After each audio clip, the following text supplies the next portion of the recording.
Well, happy Wednesday. It is July 8th, 2026. I am Edward Wright, and welcome to our Wednesday noonday chat and check in. We gather every Wednesday at noon for conversation, just to check in and have a midday check in that we gather to just check in and to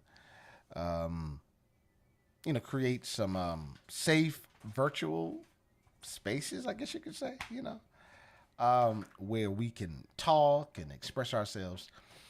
And it is, the top of July. Can you believe that we are in the seventh month? That is wild to me. If not to anyone else, that it is the 8th of July. Again, the seventh month. So we're in the middle of the year. No, we're in the seventh month, so we're right past the midpoint. And you all see Elder Huff, he just came in. Good man here. If you are a part of Greater Community, which even if you're not a part, we have a 7 a.m. call that you can call. You don't have to be a member to participate.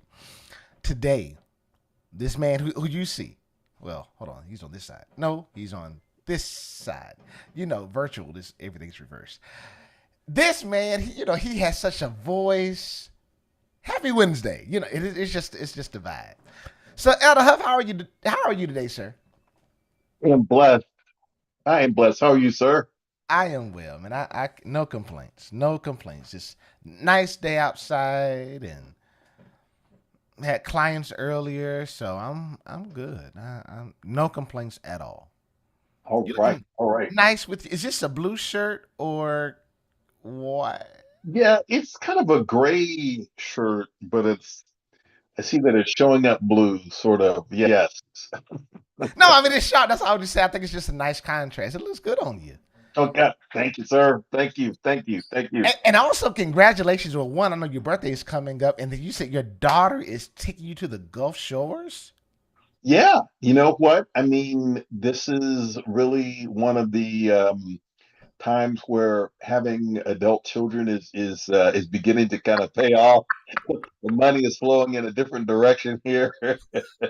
So I appreciate that. We can go down there with my grandson, and I'm hoping that they're going to make it to church this weekend. Right, this weekend we're supposed to be inviting.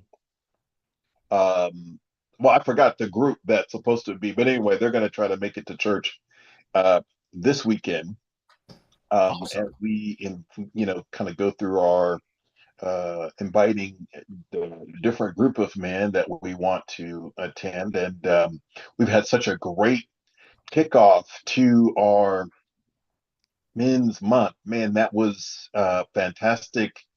Uh, Preaching both uh, services, and it's just been wonderful. So they're looking to come in and join the fold. That's awesome. Yes, we had one, that's awesome. This coming Sunday, actually, the theme is invite your nephew. So you're kind of doing it with your grandson, but Yeah, you know, yeah, either way don't it go, have I think it's just about getting people in. it is. That's right. But yes, we did. I this past Sunday, as busy as it was a lot going on. It was great. Our 8 o'clock service, it was Elder Tim Houston. He preached his last message, I guess, being in house, living here, Hmm. Hmm. um, and that was emotional and great. I mean, it was an emotional time, but it Right. was great to see all the brothers. I mean, the altar was full with men and brothers. That was great. And then we had an amazing kickoff to our Sunday school, our life class, Oh my goodness. Right. which Yes. was we had a full house. I asked Deacon Allen, I said, how many chairs do we have? He said it's 66. And when Hmm. I looked around, I want to say I saw every seat full. Yes, sir. Yes, sir. So to have a to have a life school, a Sunday school lesson on a Sunday, the 5th after July 4th, Hmm. which is Right. in any church July is just a month where most churches it's just a little drier because Yeah. people are traveling and all. So to have a full house for life school, um, it was an amazing sight. I took a few pictures myself while still trying to be in the moment, but also still kind of just capture so that we can remember the moment besides the memory. you Right. know, Yeah. Yeah. um, it was a sight. I thoroughly enjoyed it, and I was telling Alan, I was a little unprepared. I didn't know that I was gonna have a little time to greet the brothers. Because had I known, I would have filled that little 5 minutes up with as much, with as much information and engagement as I could. I was like, oh, okay, well, hey, You but did it a was great it was impromptu. great. You did a great impromptu job. Then, yes, absolutely. Would not have ever known until you just now said Oh, something. oh wow, yeah. I mean, I would have. I think sometimes you look back, oh, I would have, just to be as in, to use the moment because, especially with men, I think you really have only one or two chances to really make an imprint before Right. we as men kind of like okay so I try to give as much as I can while I have the attention because as Yeah. soon as that attention goes it's like I'm back in husband or I'm father, I'm grandfather, I'm uncle, I'm whatever it is, Hmm. and it's just the attention has shifted. Also, I want to also shout out our men who we asked to participate in our services. Everybody was just great, did an amazing job. Even for our 8 o'clock service, one of our brothers, Robert, he texted me around. I hadn't left yet, so it may have been like 6:30, and Hmm. maybe 6:45. And he told me, he said, "Hey man, my kid is sick, so Hmm. I can't can't do it." And I thought, wow, kingdom men, like it was great to have that kind of communication where they didn't wait to the last minute. Right. So I want to make sure that even as things change and the fact that we as men communicate in such a excellent way, in a thoughtful and considerate way. I know for me, I've always been excited about our men's department, our men's ministry. But after last Sunday and even this week, after our panel discussion with our first wow, at which Elder Huff was on the panel Yeah. here. Yep, you There we go. will. It was great. I'm telling you, our church, I think we've really been intentional that every generation is represented. You know, every man is represented. I know we've said it before, whether you are married, divorced, a widow, single, never married, you're a father or you're not a father, if you are a son, whatever state of life you're in, I think we've really been intentional with wrapping our arms around and saying it doesn't matter. Come on in, come on in the fold. And Yeah. you're welcome here, and your story is welcome. Yeah. Yeah. Yeah. And speaking of wow, I heard feedback from uh, a sister who said, "Wow, I mean, if my ex-husband had been part of this, we may not have been, ex, anymore." Which I think is a testimony to the power that is transformative at having men speak honestly, to one another, and the iron sharpening iron. It was a prime, example of that, where women or begin to see the benefit of having this participation, with the men who are in their lives, and they're reaping, the benefits, from that. And so I said, wow, that is a real powerful. That's a real powerful testimony right there. Yeah. Powerful. Hmm. I mean, Hmm. really, you don't have to say anything. You heard that That comment what? too? Did you hear that comment too? Yeah. Yes, Yes. Okay. Okay. Okay. yes, sir. And we won't say who, but Right, yes. right. Exactly. And, Right. Yeah. and then the fact that she felt so safe Hmm. to share that, Yeah. I was like, wow, And I think that's the power that we have as men. Hmm. That when we're leading in that kind of transparent and honest way, that our women have no other choice but to follow suit and just kind of fall in line. Because with that honesty, it will bring submission. Because even as a man myself, and I'm a man. I will still say, hey, Elder Huff, what should we do here? Advise us. Mhm. And also with the woman, hey, what should we do here? This is what you would like to see. And it doesn't take away from your manhood or your masculinity or any of those things. So that's great.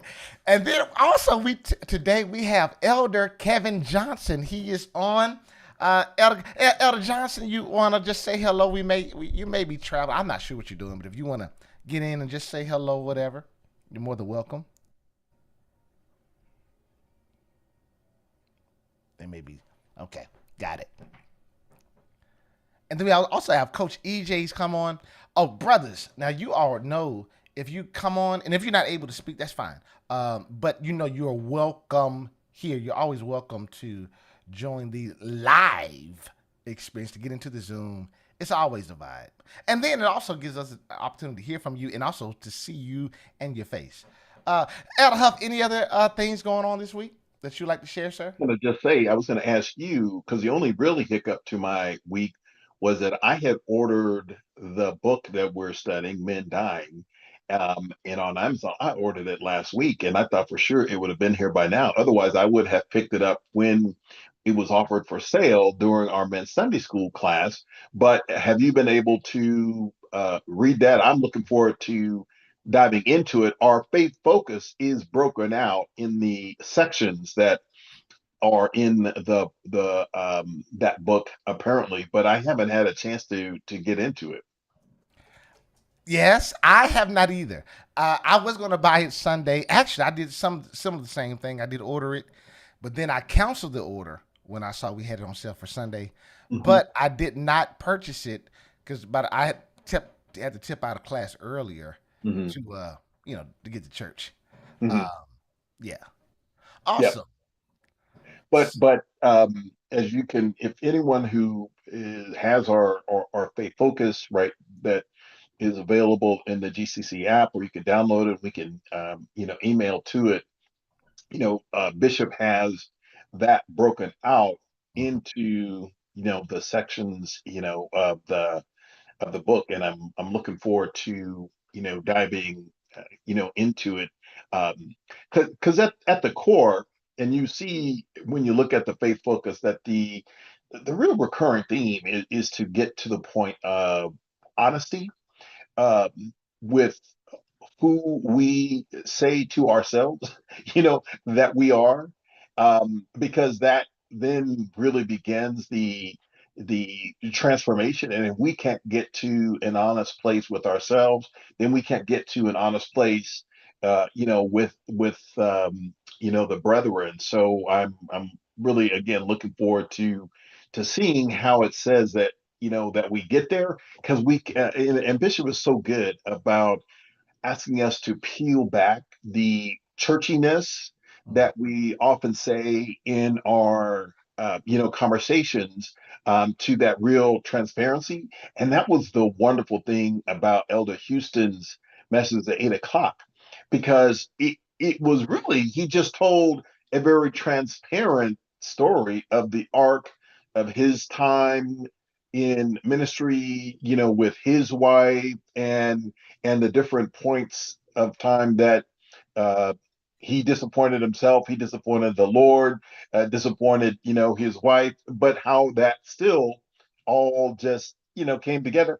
And that's what it's like, right? I mean, that ultimately is, what our whole time here is about. As I said this morning, I mean, at the end of the day, the whole Bible really revolves around us staying in relationship with God, and how much God will do to chase us down to stay in that relationship, and obviously give his only begotten son. Why? To stay in relationship, with us. And it all again revolves around that honesty and of opinion. It does. Yeah. Uh, so you said a whole lot right there. I know what has helped me even in the last 2 weeks, when I was reading and studying. Before the foundation of the world, the lamb was already slain. So with that reality, it's like, hold on. Before all this was, the plan was for you to walk in true vulnerability and transparency with me. Me being, God. Mhm. And so this whole piece about being, I mean, you said it about being honest. What keeps us from being honest with ourselves? Mhm. Mhm. You know Yeah. what? So, go Yeah, ahead. well, I mean, part of it is, so I'll just, speak to myself. I mean, that is, just our own, perception of who we want to be is Mm, really not who I am, right? I mean, because for the longest time, and this is where like Elder Houston really have kind of forged a friendship, because he and I worked for the same company. We didn't know each other because the company is just so big, but the idea of always wanting to be right, an executive, and to be at the higher heights of the corporate world, meant that I wasn't really being honest to my own calling of what God He had for me, which then meant that I wasn't prioritizing doing the things that I needed to do to maintain that relationship. I really wasn't, in the word because I wanted to be, in corporate America. And I may have told this story, I'm not exactly sure, but even like when I was called into the ministry, um, which was it was a real emotional calling for me.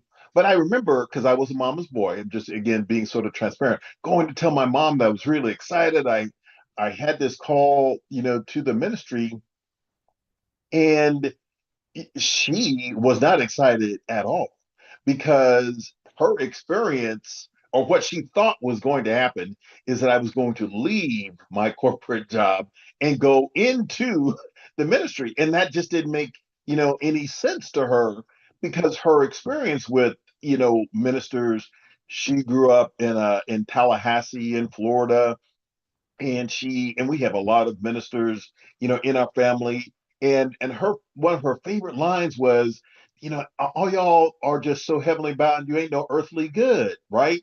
So this idea that I was going to give up my career. And I said, no, no, I'm not, giving up my career.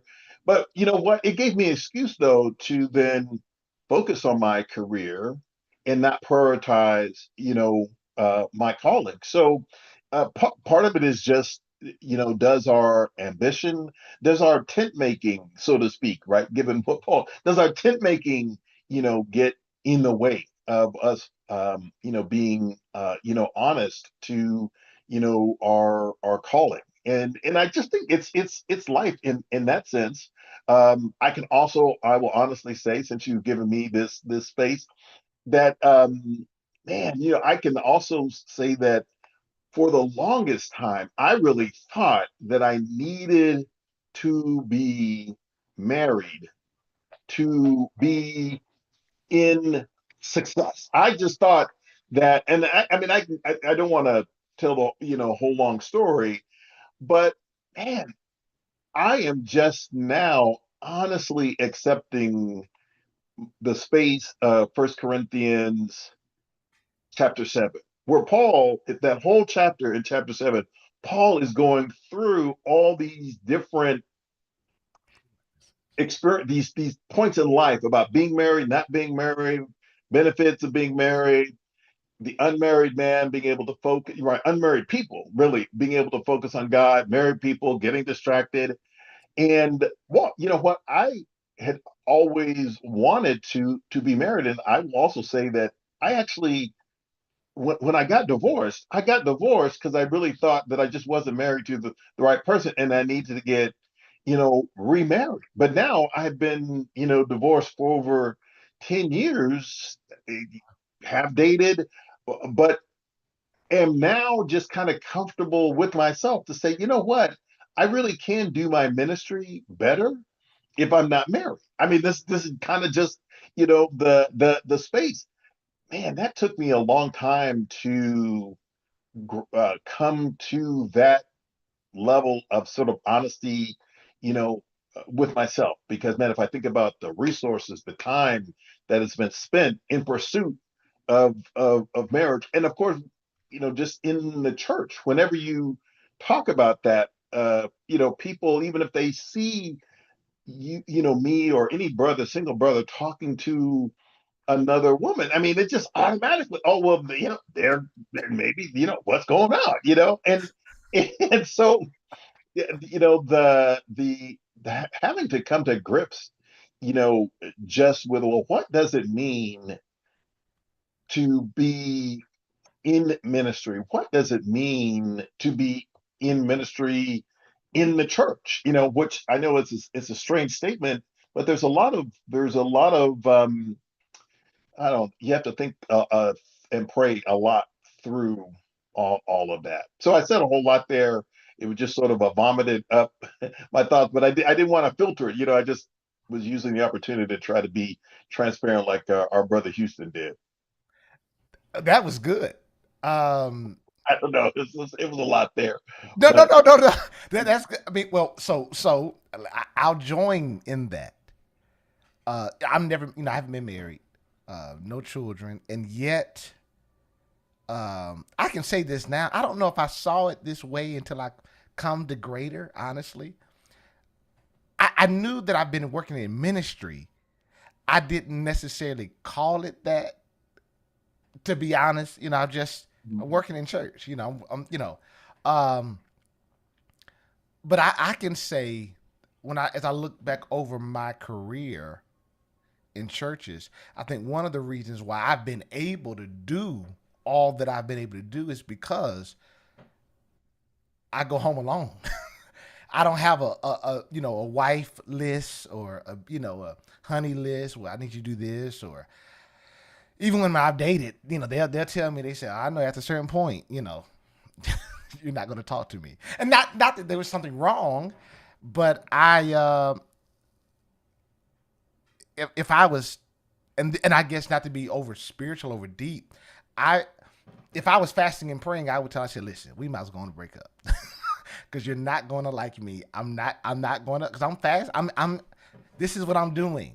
And so I don't want you to feel neglected, because you're going to feel some kind of way, and I'm going to be fine.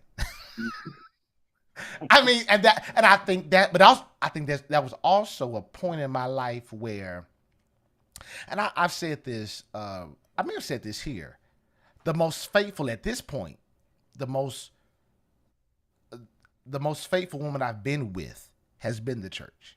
Mhm, You mhm, know, that is the only woman that has gotten all of my time, mhm. uh, and all of my resources. My time, my talent, my gifting, um, and even now, it's funny when we talk about, because as I get older, I do now. I'm like, you know what, God, I think I want to be married. Um, and but it's interesting. It is not for why I thought it was. Is for me, and this may be where we all are. I feel it's going to actually further my ministry, because I personally, and I will admit this now, I may enjoy ministry too much to where there's not a proper balance, especially in this time. Now, years before, no, there was always balance. But I can say, because being at the other churches where I've served, and this may sound weird, I never saw myself as a member of that church. I saw myself, I'm here working, I'm here almost on assignment, where let me work, that I would love the people, of course, but let me kind of almost stay almost on outskirts a little bit, so that I can hear properly. And I say it's different at greater, because at greater, well, this is my home church. I'm seeing people that I've known all my life, and then also meeting new people like yourself. Hmm. Actually, like all three of us, all four of us on the call are people that I've met, that are not new to Greater, but not from my childhood Greater. And I think with it being my home, I don't have the same gates that I had. And so I find myself, and then I live close. So I'm going to prayer. One, I do enjoy prayer, but I also enjoy spending time with the mothers Hmm. Hmm. and to hear that prayer. They're like, Ed, you don't say nothing. I'm like, no, I'm listening. Because the one thing that if I could go back, because my grandmother, she served over the prayer, and I never went. I mean, and it just never, and I was praying then, but I never came to 9 o'clock prayer.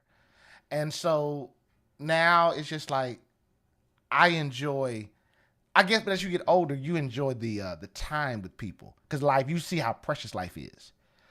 And then also with our missions, and then also I think just being a body on the grounds, I'll serve and do things so I can understand what Paul was saying. Like it's good, but at the same time, I think as we kind of get older, it's like hold on. And I think having a great pastor like our bishop. Yeah. I remember when I was first coming back, Bishop said in a very transparent way while he's preaching, he said, "I wouldn't have chosen this." Hmm. And I'm sitting here like, this is why I'm here, because I didn't want to choose this either. That's why even I'm at Greater, because I said, and you know what? Oh, this is what I did want to share, so I can get this off of me. Because I was thinking about the safe spaces and all. One of the reasons why I'm at Greater, because I've been at several, well, not several, well, yeah, a few different churches where I've served, and because I've turned down at least 3 ministry music positions, good money, But I was like, one, who do I want to partner with? Because these pastors are crazy, you know. Um, and then after about 3 years, they're gonna start talking about you because you're serving. Everybody is cool until it's, whoa, this is, hold on, this is you're doing too much. I'm just like, okay, and I could not. I came to grade because I was like, I cannot handle another emotional heartbreak.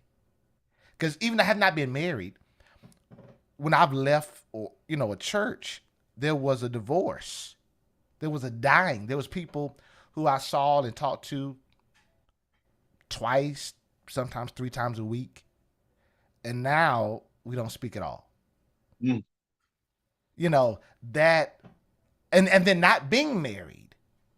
So I didn't realize that a lot of my emotional support, and I was able to express my love and also my aggression, my aggressive side, and then I was able to lead and serve and listen and share.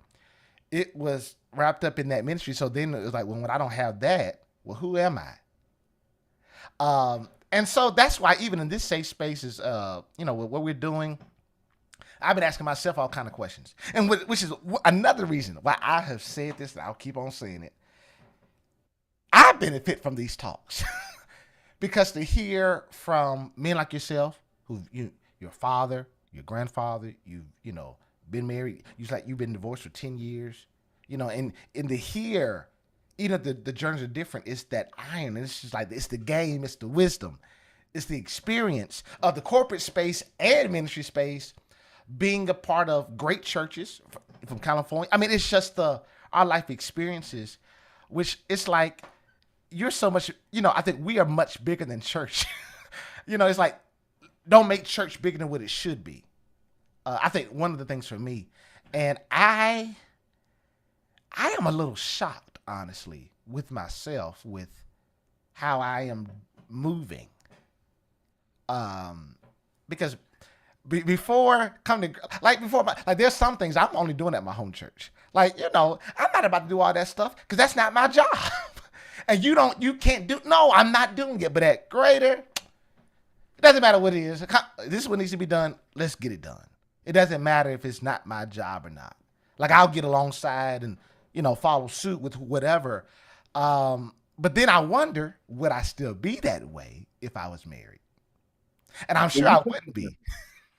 You touched on something that Superintendent Cooper and I had great transparent lunch about when you spoke to the idea that you're going to disappoint like whomever you might be dating if you were and dating in the ministry because there is that particularly when you're dating, right? There is the priority that women who are not themselves called feel like they should be the priority, right? I mean, particularly in the dating realm, arguably it should go on throughout the marriage, but particularly in the dating realm, I mean, the sisters naturally want to be kind of, wined and dined and, all of that energy. That's really where, so much of the energy comes in. And, we were just, again, talking about the fact that for me, the rule has been that I would not date anyone at the church that I was attending, which may be a big shock to some of the women if they heard, some of the women at Greater, if they heard, me say that. But the point of it was what I experienced when I got the divorce is like it felt like my ex-wife got the church. And I said, I'm not doing that again. Because the issue is if there's a breakup and if I because I'm going through something right now with the woman that I'm seeing. And I just thank God that she didn't go to Greater because who gets the church if something happens? Right? I mean, that is just, it's just the reality, of it. And yes, everyone is saved, but let's just be real. Uh, Particularly since it's not like you're going to a Word of Faith where there is 10,000 people at each service. I mean, Greater has a big, congregation, but still, you can kind of look over the aisle and see, So the fact that if you are in ministry and the woman is not called, to your point, um, who would really just volunteer for this, right? You can go to 11 o'clock there. Oh, hold on. Let's read that out loud. Yeah, go Kevin ahead, go Johnson ahead, said go ahead. you can get 11 a.m. service and she can get 8 a.m. service. Yeah, yeah. Um, yes, and that is certainly the option. But again, I mean, so sisters who are not called to their own um, ministry, who are not familiar with even what it means to date someone who is, are, you just run the risk of them not feeling prioritized, and then all the issues that just come with that. So hey, look, the other part of being honest about this is that in 3 years I will be 70. I'll be 67 coming up here on July 17th. So Happy early birthday.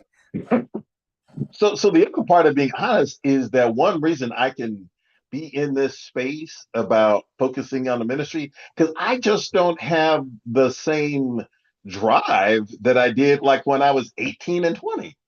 Where I mean just all of that energy, and Paul speaks to it. He says, "Look, man, I would rather you do this, but I don't want you to burn." Yeah, I mean, and that's why I love that chapter 7 of First Corinthians, because Paul is real. He is absolutely real in speaking to all of that.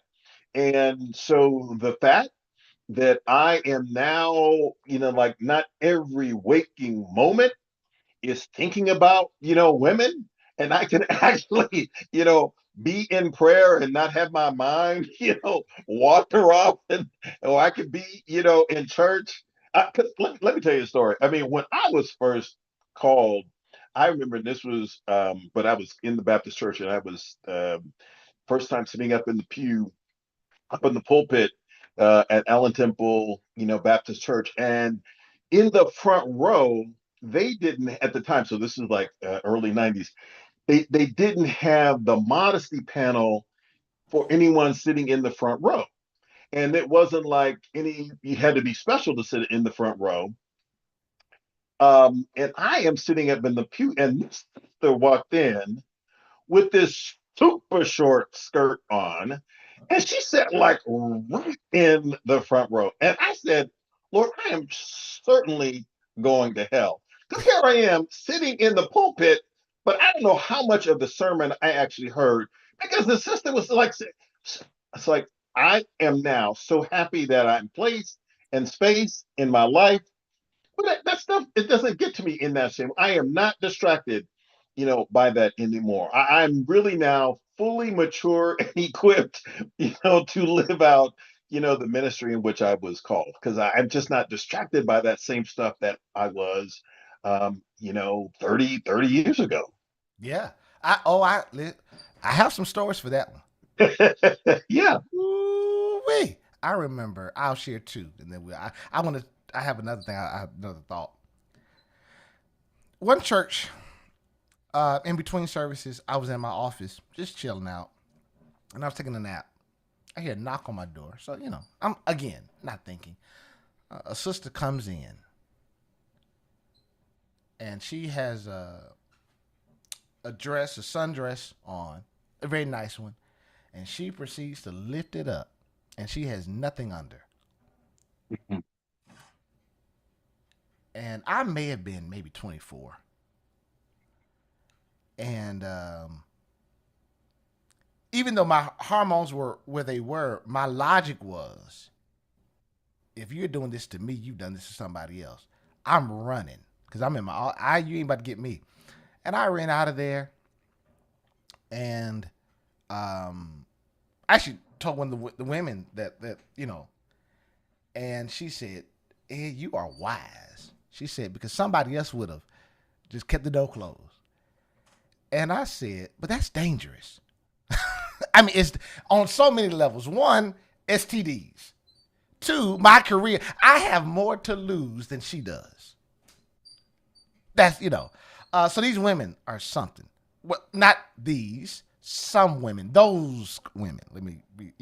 Now, my other question and concern, and even for myself, what happens, or how do we receive or accept the woman who is receptive to us being in ministry, but we are the one who emotionally may not be ready or mature for that? Because I'll go ahead and say that, yeah, I can look back over my life and I can see where God has placed a wonderful woman in front of me, who was accepting, who was like, and I didn't know this until later on, that she was kind of almost groomed, trained to be with, someone in ministry. You know, how do we do that? How do we, or is that just that emotional work of the Holy Spirit and flesh? I guess I don't know if that's the proper. You what I'm saying, or get what I'm asking? Yes, sir. Yes, sir. Yes, sir. Well, I mean, look, I think this is where men have to also understand that, to your point, they can be led at times by the one. We know that the natural order of things, the way God wants it to be, is to certainly the man take the lead, and if they're in a marital situation, that we're head of the household.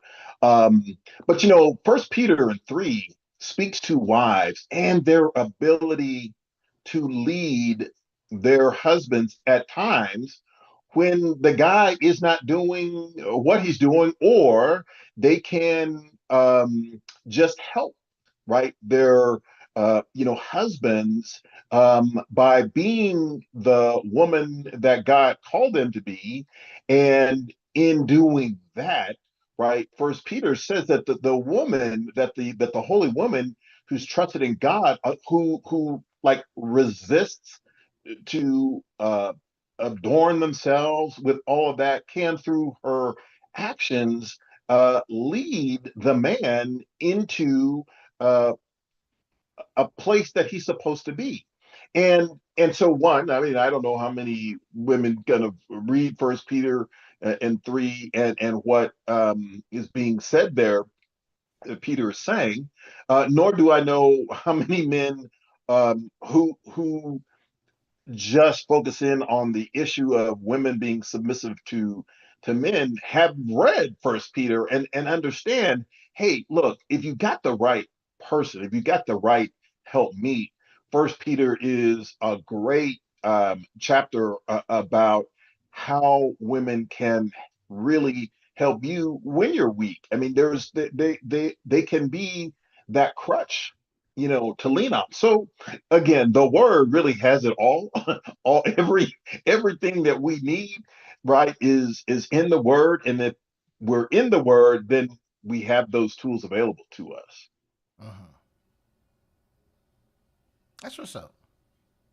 Being emotionally whole and ready to receive, Yeah. and then being okay being single as well. And That's hard. being okay, being single, right? I mean, that's one of the reasons that Coop and I were meeting, is that we were trying to prepare a proposal to Bishop to start a singles ministry. And I, I, I, I don't know all the reasons that Bishop demurred from that. He kind of backed away from that. Coop explained it to me one time, because he went, and then once Coop and I met, then Coop went and met with the bishop, and he said, I forget exactly why that Bishop didn't want to address this at the time, but our point in that was that there is so much pressure inside the church on um,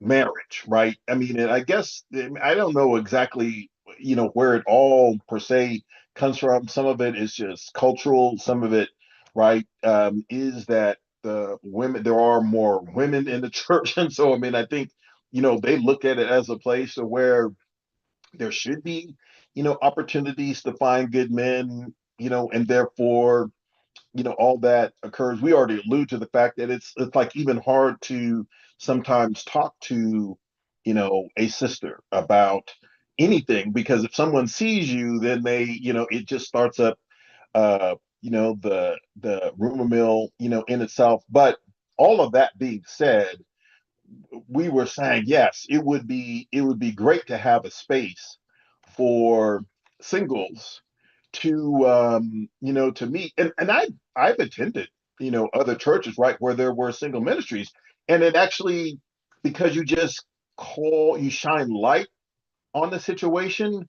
To me, it's that disinfectant, right? It's because light and darkness cannot walk in the same place. So if you just shine light on this need, then you talk about safe spaces. Hey, all the men and women together. We went bowling, together. There were a lot of group activities where you could be with women, the single women, and but because it's a group activity, then it wasn't that same, kind of pressure. You could just have fun as brothers and sisters, in Christ. And frankly, I mean, that was almost at like every church, I went to had all these single events that were designed just for that purpose.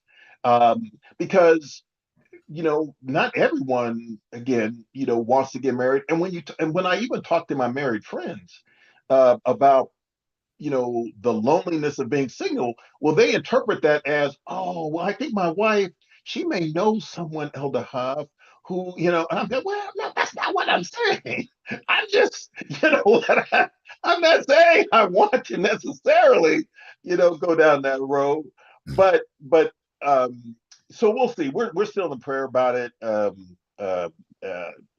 Again, Bishop gave that assignment to Superintendent Cooper to kind of, work that, but anyone who knows, Superintendent Cooper, where he is on the whole. Okay, I'm enjoying my singleness, so we'll see how that comes about. But I mean, there does need to be a safe space for single men, single women, in the church. You don't even get married to some of the fun things, right, that goes on at church unless you're married, even, right? There's no singles cruise that is happening. I'm real. I'm just being real. Is there a single cruise? I ain't nothing about no single cruise. I'm just saying. I'm just saying. There's no singles university. You know. You know what I, I'm saying? Just being real. So there's a lot of benefits that seem to accrue to the married folks. But anyway, I'm staying in my First Corinthians chapter 7 lane. I'm just right there. It's all good. and how you are throwing it today. I'm with it. That is funny. He said, "There's no single screws." But that's also being a part of a great church. Our church, the marriage management, the marriage university, actually the marriage university, the marriage ministry. Are they leaving today? It was Thursday. Oh, Thursday. So tomorrow. I think so. Well, at least I know somebody is leaving on Thursday. I don't know exactly when everybody is leaving, but anyway, somebody told me they were leaving on Thursday. He and his wife. Yeah, but I think too with the cruises, I think 'cause it's easier for them to have a room. It's two people in a room. Single people, you gotta either team up with somebody or have the expense on your own and the whole nine.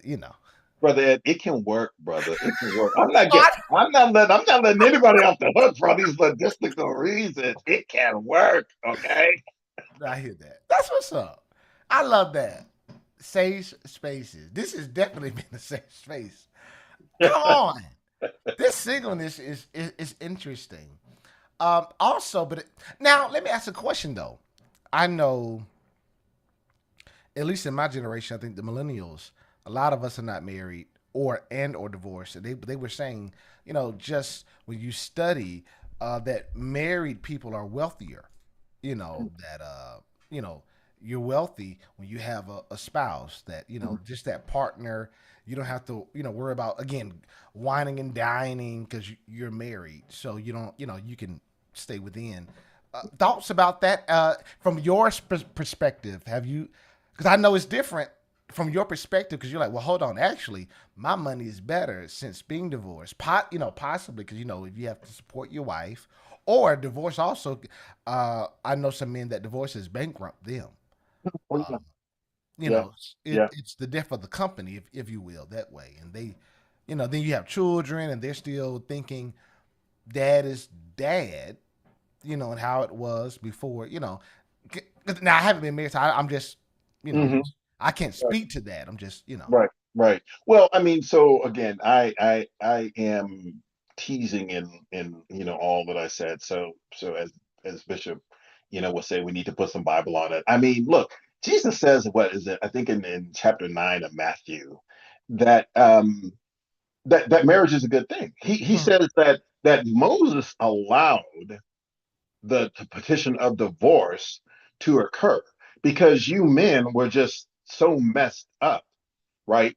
That he would allow divorce to happen, but that was because men, were selfish. So Jesus speaks to the marriage is a good thing, and of course he blesses it, right? In Luke 4 is what you know. The man will leave, his mother, and the husband, the wife will leave her, and like what God puts together, um, like let no man cast asunder. So it's important to put this in context that there is support, biblically, for marriage in that sense. And so the um the idea or the issue that you're raising about money, uh, again, you have to go back though to the priority, right? So the God says, right? Again, if we go into Matthew, 6, where all those things that we tend to worry about that Jesus talks to after he gives the model prayer, and we're worried about all of that, and it ends with seek ye first the kingdom of heaven and God and his righteousness, and all the things that you were worried about earlier in chapter 6 will be given unto you. So in the right circumstances, of course, all of that works out. But you are absolutely right when you say that there are scenarios where divorce is very expensive, right? I mean, I got divorced in California in a community property state, right? She gets half of everything. I mean, she got half of stuff that I was like, what? She did that too? Crazy. And there was a point where, there was the old jazz song by the Crusaders. It's cheaper to keep her. And I said that a lot in my mind. It's cheaper to keep her. I mean, I had that song going on in my mind, but I was just motivated though about the really the importance of doing what I thought was right, according to my own ability to serve God, in the ministry. It was selfish. I mean, it was selfish, but it was selfish to the point of trying to create space, for ministry. And so I can only say that yes, financially, it has not been the greatest thing, the divorce. And I just think our laws are set up to that. But, I have to trust God that as I put him first, as I answer his question, is it my turn yet? That's the question that he asked me. Is it my turn yet? And so let me preach on that just for a second, right? Because when God asks a leading question, he's not asking, right, a leading question, right? So who are not familiar with, if you haven't watched Law and Order or trained like a lawyer myself, a leading question is any question where the answer is built into the question. So when God asks us this leading question, as he asked me a leading question, is it my turn yet?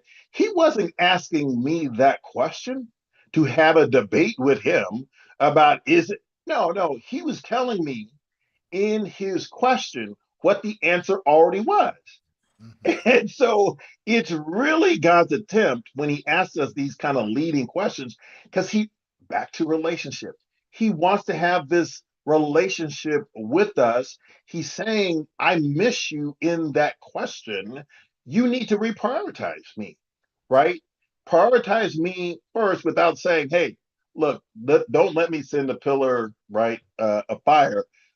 Do I have to open up the oceans for you to walk on dry ground? Can we have a conversation here? You know, Huff, is it my turn yet? And so, in making him the priority, I just have to rely on the promises of his word, right? And what he says in Matthew 6, that if we seek him first, his kingdom, his righteousness, that all the things that we tend to worry about will be added unto us.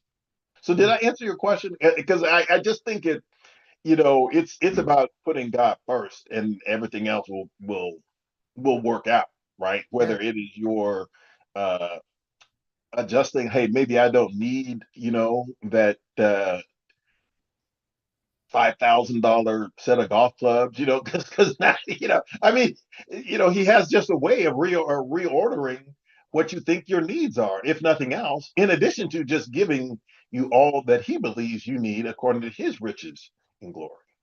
Yes, sir. So I heard a few things. One, God desires relationship, and not just relationship, but intimacy, which will then heal and restore us to be emotionally mature with relationships, our money. I mean, because like you said, is it my turn yet? And you can really apply that in every area of your life. Because when you're talking about seeking the kingdom, how do we seek that with our whole mind, our spirit, our soul, our body, our intellect, our time, our talent, our gifting? Like you said, you being an attorney, there's a whole mind that you have that you can offer that. You know what I mean? Of how your mind works with that. And then we also have Elder Kevin Johnson, who he's shouting back and forth to Tennessee doing what he does in that. And then Coach EJ doing, like, we all have what we can present to God through that relationship and by seeking them first, which it will all apply differently, but the same. I don't know if that makes sense or not. Because Mm-hmm. it's the same word of God that can apply to all of us in our own individual situations. But it's the same word, but it just hits us all different. So no, that did answer my question, which is relationship, which is really getting good with God and then everything else lines up. And that's going to be different for all of us because seeking the kingdom and then all those righteousnesses, that could be a wife. It could be continued singleness. It could be a special friend. Like, hey, this is my friend. We're not, this, but this is what this, This is good. When I want to go to the movies or go to dinner, this is great conversation. Which also, it it makes us embrace us in our own unique ways. That there's no need to compare. It's like, no, this is what you're doing. This is your life. This is, and also even like now, it increases our need for intercession, acceptance, and and I think just community. Can I ask you a question?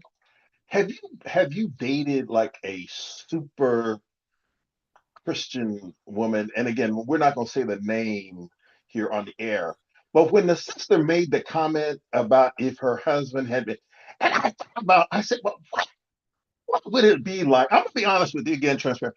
What would it be like to date a woman like that, who is just clearly her own calling, clearly anointed of God, speaks the truth. I mean, knows Bible back and 40. But I mean, what what would that be like, right? Because I really have never, ever, ever, ever, really like dated a woman like that. Wow. So I have. Okay. Um, I think the best way I can say it is, well, at least for us, it didn't necessarily translate in our relationship because we were what I learned in that situation, and learning is communicating properly is more important than my knowledge of scripture or the ministry that I do. If I cannot properly communicate to her in a way that she can understand, because what I realized when I was dating her, ministry was good, but we didn't really know each other. So how she would help me, I rejected her, but then she told me, "Oh, I help this way because, well, my childhood." I was like, "Oh," because for me, I translate that in a whole different way. So what I realized was the ministry part was good on the surface. It was good. But when it in this house, like when these clothes come off, I'm not thinking about no ministry. Mhm. Like, is how do we actually communicate with each other? And I know now I can say it was just a lack of emotional maturity and how to communicate properly. Um, those feelings, because I can communicate, but when my feelings start getting involved, I'm like, ooh, I close off. I become, I hate to say it this way, real mannish. I'm shut down, and when I should have expressed myself. Mhm. Um, but that was also when God was exposing what was in me. Mhm. Like, Mhm. and I'm gonna say this. There have been some times when my grandmother would tell me this. She said, "Son, I love the fact that you like to read your Bible. Mhm. I love that." And it kind of almost like what your mother told you. Don't be so heavily bound that you know earthly good, and you just can't Mhm. have a regular conversation Right. because you've spent so much time, reading or you're in prayer and all this. But we're at dinner right now. Can you just talk to? Can And I think that's where I think a lot of times, that I've discovered that women, and that's why but the women who were not all that, they loved God, but they weren't super saved. They were Mhm. good because they had their feet on the ground totally. Mhm. Mhm. They were like, Ed, we're going to go bowl. We're not. We're going to go bowl. And but I can say now at almost 42, in the emotional work and therapy, and also these sessions, this is a form of therapy for me. The listening and talking and all, and also hearing people's life experiences between raising children and raising girls and young men and the whole nine, is communicating and being able to express yourself. I think for a while I did not know, or I didn't feel safe, should I say, Mm. to express how I felt about things. And so whether it be with a woman of God or not, you have to be able to let's have a cup of coffee, a cup of tea, and let's just talk in a respectful way, but in a way that we're both able to express ourselves, honest, and not make everything Bible. And not, I mean, I know, and hear me, 'cause I think it's the same thing with what Bishop said. Take out that church language, Mm. because I know for a while I would be quoting scripture, and I didn't realize I was quoting it. It's just because if you read, that's what you're reading is going to come out. So I think as I have balanced my reading autobiographies and just reading different things, it balances you out, that you can have a conversation, express yourself in that way. But again, too, I'm speaking, that was some years ago that she and I dated. So Hmm. Hmm. I'm totally different now. It was so funny. I was talking to one of our mutual friends, and I said, "Well, that was like 3 years ago. I'm not the same Ed. I'm not. I'm not. I feel personally I'm better than what I was last month, and a good bit of it, transparency and being vulnerable, is the work that we are doing collectively as a church, but the work that I personally am doing, because it's not a checklist. It's more so of, it's really relational, Hmm. so that because it's not like there's an office or um there's no titles. You know what I mean? It's not like, oh, I have to do this. Like, if I don't come to church, it's not really a big. I should say it's not a big deal, but it's like, okay, it's not here. Versus other places, oh, I'm the guy. Hmm. Um, so I know for me, that's why I'm excited, because to answer your question plainly, I have had it, but I'm excited about myself because I can see how I'm growing. That whatever is next for me as it relates to relationship wise, I believe it will be handled in a more mature way, because I'm better. I'm more mature, and I have a better grasp of myself and my feelings and how I am. And also, I think just having time to heal, because now I'm at my church where I really feel like I have a relationship now that even if I was to move on from greater, I mean, it's my home church, which is different, but even I think I still have relationships that I believe will maintain beyond that. Hmm. Hmm. Because it's not like I'm not a part of the. I mean, I work in the church, but I'm not like staff. You know what I mean? Um, like I'm an outside hire, which is what it was before. Like, I'm coming in, hi, I'm Edward Wright, I'm meeting everyone. Versus I'm at my home church. Like, this is where I was taught as a child myself. Like, I Hmm. remember this room, which is just different, which I think is even a different emotional healing for me. So to answer your question, I think I didn't handle it the best then, but I tell you this, I am better now than what I was. Amen. And a great part of the timing of the Holy Spirit working in me directly and through people, that we're able to have accountability and relationship. And I can learn a lot of stuff from you that I don't have to live through. I remember my grandfather told me, he said, "Son, listen to me. You don't have to live through that. I lived through it, so you don't have to. Just listen and take Hmm. that wisdom and apply it, and now you have it. Amen. That knowledge applied is that good wisdom." Listen, I know we had 1 on 5, but this has been good. Elder Huff, thank you so much for your time and your Okay. consistency. I'm serious. It's a It is amazing because you're an elder in our church. You're a leader. Again, you did our prayer, 7 a.m. prayer. So you're making contributions on a weekly and monthly and since and you're over our cluster ministries. Like you are one of our premier elders, and you and Elder Houston, Tim Houston. You all are Bishop Brown's, Pastor Brown's twins, almost like y'all like the triplets, the three musketeers. All these bald men with the gray goatee is dope. Elder Kevin Johnson, he took a picture at the dinner at the Marietta Fish Market that I have to post because yeah, we were all lined up there, So we call ourselves the Milk Duds, or you can call us the Milk Dudes, with these bald heads. I'll have to I'll have to post it. Yeah, it's pretty funny. It is Please definitely. post that. We Yes, need sir. to see that. Well, one and then I think we've taken it for granted to be able to see you all at and now at Houston. He's moved on and that's what I mean. Being in the moment, to not take it for granted that you're around such greatness.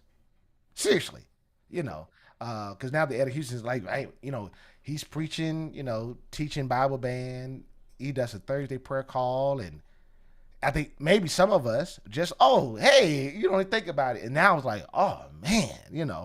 So, and I think we also want to make sure we can give people their accolades while they can hear and see us, and not waiting until something. And it's like, well, this is good that you're saying this, but you're saying it for all these people. That's why sometimes I don't say I don't have anything to say. I said it to them. you know. Any last thoughts, sir? Well, sir, we thank you again for your faithfulness in upholding this ministry. And Lord, say the same. Look forward to doing it again next week. Yes, sir. Awesome. Well, brothers, listen, this has been another installment of our noonday check-in gathering conversation. As you see, every week the conversation is different, it's unscripted, we just flow. And it's all about being honest, transparent, because that's the only way that God can use us. Again, this is our men's month. This is our July faith focus. Our whole theme: safe spaces, strong men, safe men, saved men. So we're strong, and we know we're strong by the word of God and the Holy Spirit. We're safe. We're not judgmental. We listen. We're safe. We are a safe, meaning we'll hear it and keep it. And then we're saved. And we're saved by grace and by the power and the work done on the cross before the foundation of the world. So we're in. So join us every Sunday. If you're not in Atlanta area, you can get on our YouTube and watch our services live. But if you are here, I encourage you to get here both services this coming Sunday. Our youth pastor, one half of our youth pastor, Elder Isaac Clark. He'll be preaching for our 8 o'clock, and then we'll have our life school in between services. And this particular Sunday, we will be in our Kingdom Center because this is our wellness weekend, which is happening Saturday, our health fair. It is from 9 to 2 p.m., Yeah. I believe. Yeah. Yes, 9 to 2 p.m., and that's on Saturday. It's free. Please come out. And then on Sunday, we have our blood drive. And then also on Sunday, because our blood drive in our fellowship hall, our life class will be in our Kingdom Center. And then for our 11 o'clock service, we'll have one of our leaders of our men's ministry, Elder Bernard Hill. He will be preaching for our 11 o'clock service. So it will be another anointed full Sunday, full weekend, Saturday and Sunday. So we'll look to see you there, and also see you next week here on YouTube, Noonday Talk. All right, people.